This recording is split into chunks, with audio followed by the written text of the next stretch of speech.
Selamat pagi anak-anak, selamat bertemu kembali dalam pelajaran agama Katolik di kelas 12. Pada pertemuan kita yang ke-6 ini, kita akan membahas tentang kerja. Kerja mempunyai makna dan tujuan. Dengan bekerja kita dapat menjadi tangan-tangan Tuhan yang mewujudkan kehendak-Nya.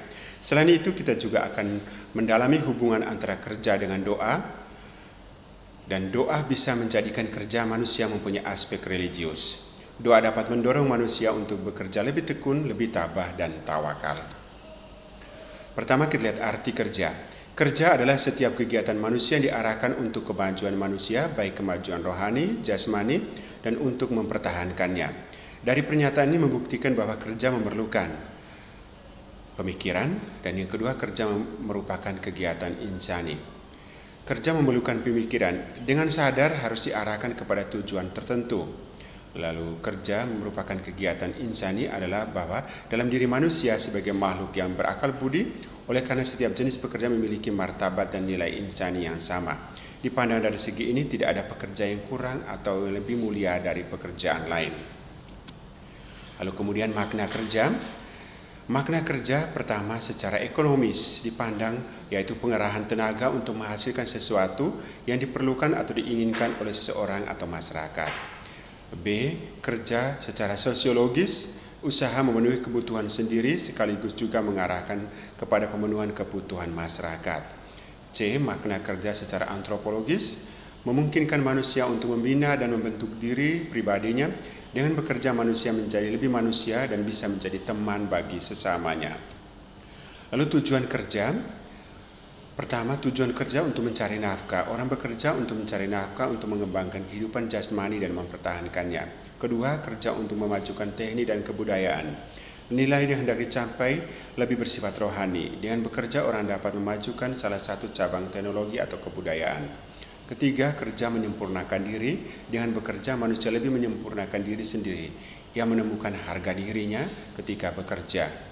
Dan yang terakhir, kerja untuk memuliakan Tuhan.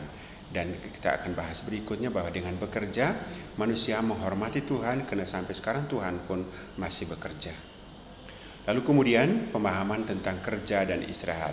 Di depan kita sudah membahas tentang arti kerja, makna kerja, dan tujuan kerja. Tetapi lebih lanjut sekarang kita akan membahas hal sebaliknya tentang istirahat.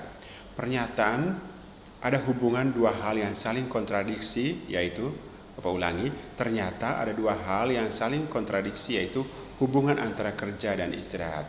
Orang mengira bahwa kedua hal itu tidak berhubungan, tetapi ternyata kerja dan istirahat merupakan dua hal yang berhubungan dan penting dalam kehidupan manusia.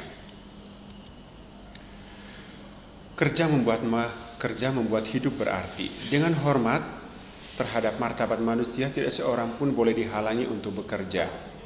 Demi hormat terhadap martabat manusia, tidak seorang pun boleh dihalangi untuk bekerja.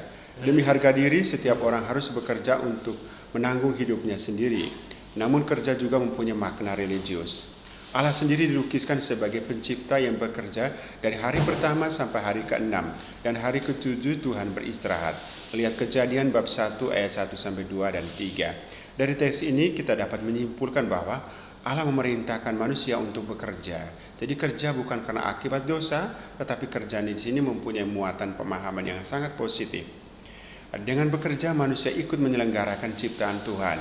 Jadi dengan bekerja manusia melaksanakan jati dirinya sebagai citra Allah, yaitu menyelenggarakan ciptaan Tuhan yang dipercayakan kepadanya. Lihat dalam kitab Kejadian, berkuasalah atas ikan-ikan di laut dan burung-burung di udara. Dan yang ketiga, dengan bekerja manusia mendekatkan dirinya secara pribadi dengan Allah. Lalu manusia membutuhkan istirahat. Alasan manusia membutuhkan istirahat adalah pertama, karena memerlukan istirahat manusia seharusnya bekerja menurut irama alam seperti dilakukan petani dan masyarakat pedesaan, di mana siang bekerja dan malam beristirahat. Ada siang dan ada malam, itu artinya sama dengan irama alam. Kedua, kitab Kejadian menceritakan bahwa Allah sendiri juga bekerja. Sebagai pencipta, ia bekerja 6 hari lamanya dan beristirahat pada hari ketujuh. Dan kita sebagai citra Allah di sini juga melakukan hal yang sama. Ketiga, dalam kitab suci dikatakan Tuhan tidak hanya bekerja tetapi juga beristirahat. Pada hari ketujuh ia beristirahat. Ia merintahkan manusia untuk beristirahat setelah bekerja. Jadi kerja di sini penting karena Tuhan sendiri sudah melakukannya. Jadi hari ketujuh Tuhan beristirahat. Berarti kita semua juga harus mengikuti hal itu.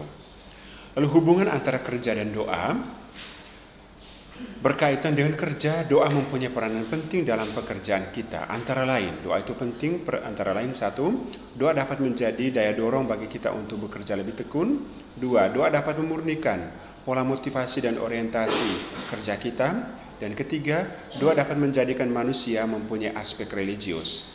Doa dan kerja merupakan dua hal yang hakiki dalam kehidupan manusia. Keduanya berhubungan tetapi tidak boleh dianggap seakan-akan keduanya sama.